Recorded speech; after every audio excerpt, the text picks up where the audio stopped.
खबर आपके हमारे हम सब के लिए बेहद जरूरी है। रणभूमि में अब हम बात करेंगे कोरोना के एक बार फिर बढ़ते खतरे की। देश में कोरोना के बढ़ते मामलों ने सभी की चिंताएं बढ़ा दी है।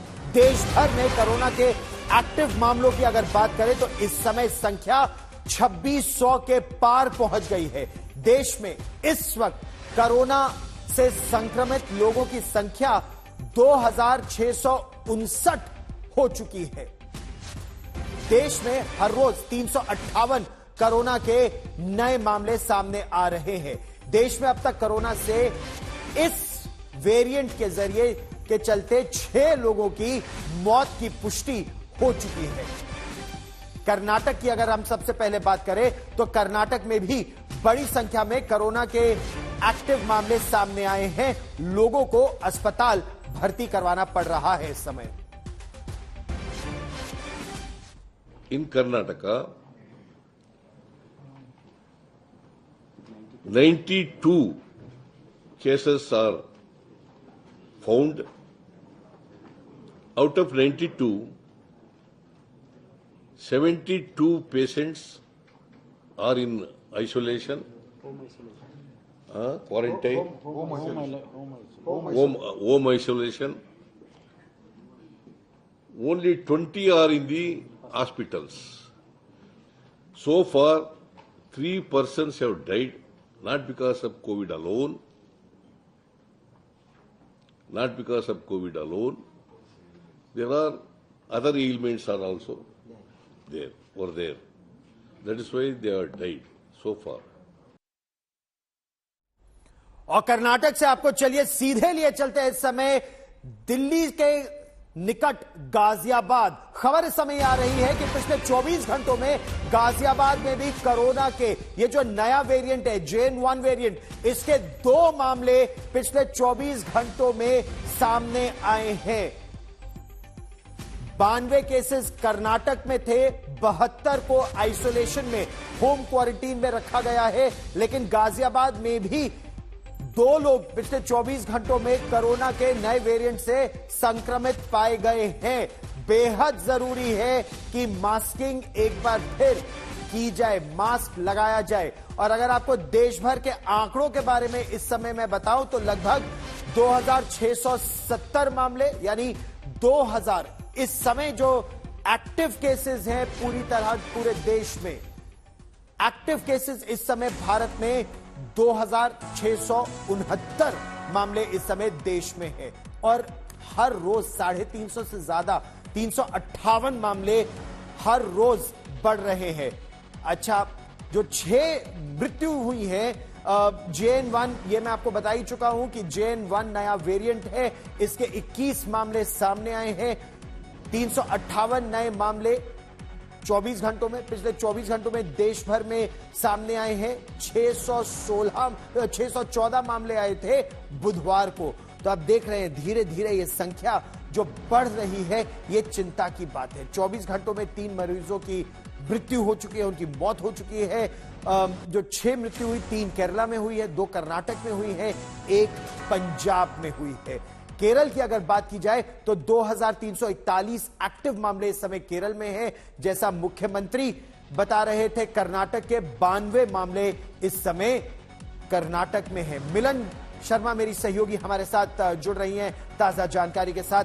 मिलन, ये जो नया वेरिएंट है JN1, अगर इसे World Health Organization variant of interest बताता है, इसके क्या मायने हैं दुनिया भर में और खासतौर पर भारत के लिए क्या खतरा?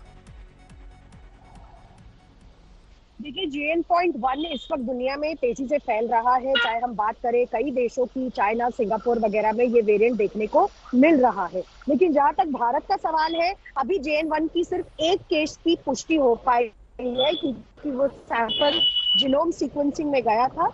जो आंकड़े कोविड के बढ़ रहे हैं, लेकिन वो चिंताजनक है क्योंकि जैसा मैंने बताया कि केरल में सबसे ज्यादा केसेस में बढ़ोतरी देखी जा रही है। टेस्टिंग भी केरल में बहुत ज्यादा हो रही है। और मैं बता दूं कि दक्षिण भारत के जो राज्य है, चाहे वो केरल हो, कर्नाटक हो और तमिलनाडु हो, वहां पर इस वक्त भारत में सबसे ज्यादा केस देखे जा रहे हैं। दूसरी बड़ी बात यह है कि जो 22 मौतें इस वक्त हुई हैं भारत में, वो आशंका ये जताई जा रही है कि वो JN.1 के हो सकते हैं, लेकिन क्योंकि कहा जा रहा है कि उनमें बहुत ज्यादा कोमॉर्बिडिटीज थी, बीमारियां थी, इसलिए उनकी मौत कोविड के कारण और कोमॉर्बिडिटीज के कारण हो सकती है। तो हम इन कोमॉर्बिडिटीज की भी बात करेंगे और क्या क्या एहतियात बरतने की आवश्यकता है मिलन, इसके बारे में भी हम चर्चा करेंगे। लेकिन कोरोना का ये जो नया वेरिएंट है JN.1, इस समय अमेरिका में इसके मामले सामने आए हैं, चीन और सिंगापुर में कई मामले इसके सामने आए हैं। मौत की संख्या फिलहाल, और ये ईश्वर की कृपा है कि मौत की संख्या कम है, इसीलिए वर्ल्ड हेल्थ ऑर्गेनाइजेशन ने इस नए वेरिएंट को क्लासिफाई जो किया है वो वेरिएंट ऑफ इंटरेस्ट के रूप में किया है। वेरिएंट ऑफ इंटरेस्ट की कैटेगरी में इसे डाला गया है। कोई विदेश से आया है जो आपसे संपर्क में आया है या आपके आसपास बहुत लोगों को हो रहा है, तो आप टेस्ट कराएं। पहली बात तो ये। दूसरी बात यह है कि जैसे जैसे हम इसको फॉलो करेंगे और लगेगा कि केसेस दिख रहे हैं आपको, तो फिर हमें वापस उस मास्क पे जाना पड़ेगा, जिससे जहां जो हमने 2020 में 21 में जिसको अपनाया था। लेकिन एक अच्छी बात मैं बताना चाहता हूं कि अक्सर ये ओमिक्रॉन जो है वो हमारे फेफड़े को कम इफेक्ट करता है, क्योंकि जो भी डेथ्स हुई थी, ऑक्सीजन कम हुई थी, वो निमोनिया की वजह से हुई थी। ये नॉर्मल एक्सरे है, तो जब निमोनिया हो जाता है तो उसमें वाइटनेस वगैरह आ जाती है। क्लस्टर में केसेस हो रहे हैं, कोई विदेश से आता है, उसको अगर ये सिम्टम है, आप उससे एक्सपोज हुए हैं और आपको भी खांसी और छाती में तनाव, गला खराब, शरीर में दर्द हो रहा है, तो आप ज़रूर अपना एक RT-PCR टेस्ट कराएं या होम टेस्ट कर लें और अपने आप को कुछ समय के लिए आइसोलेट कर दें। तो एहतियात इस समय बरतने की आवश्यकता है, लेकिन कहां कहां खतरा भारत में इस समय ज्यादा है, हम आपको यह भी इस समय दिखाना चाहते हैं। तो हमने सबसे पहले बात की केरल की, जहां 2341 मामले सामने आए, कर्नाटक में 92 मामले सामने आए हैं, तमिलनाडु और महाराष्ट्र की हमने बात की। दक्षिण भारत और पश्चिम भारत में इस समय चिंता की ज्यादा बात है, लेकिन पंजाब में भी एक व्यक्ति की मृत्यु हो चुकी है। एक मामला राजधानी दिल्ली में से सटे गाजियाबाद में 2 मामले सामने आए हैं। तो 89 मामले तमिलनाडु में सामने आए हैं, 45 मामले महाराष्ट्र में सामने आए हैं। मौत का आंकड़ा इस समय 6 है, लेकिन सचेत रहने की आवश्यकता है ताकि यह मौत का आंकड़ा बढ़े ना। इस समय पूरी दुनिया में लोग कंफ्यूज्ड हैं। वो समझ नहीं पा रहे हैं क्या सही है, क्या गलत है, क्या सच है, क्या झूठ है। और ये स्पष्टता हम आपको अपने इस नए शो में देंगे। सब कुछ ब्लैक एंड व्हाइट में बताएंगे। इस शो में मेरे बालों के अलावा कुछ ग्रे नहीं होगा। हर खबर ब्लैक एंड व्हाइट की तरह बिल्कुल स्पष्ट होगी।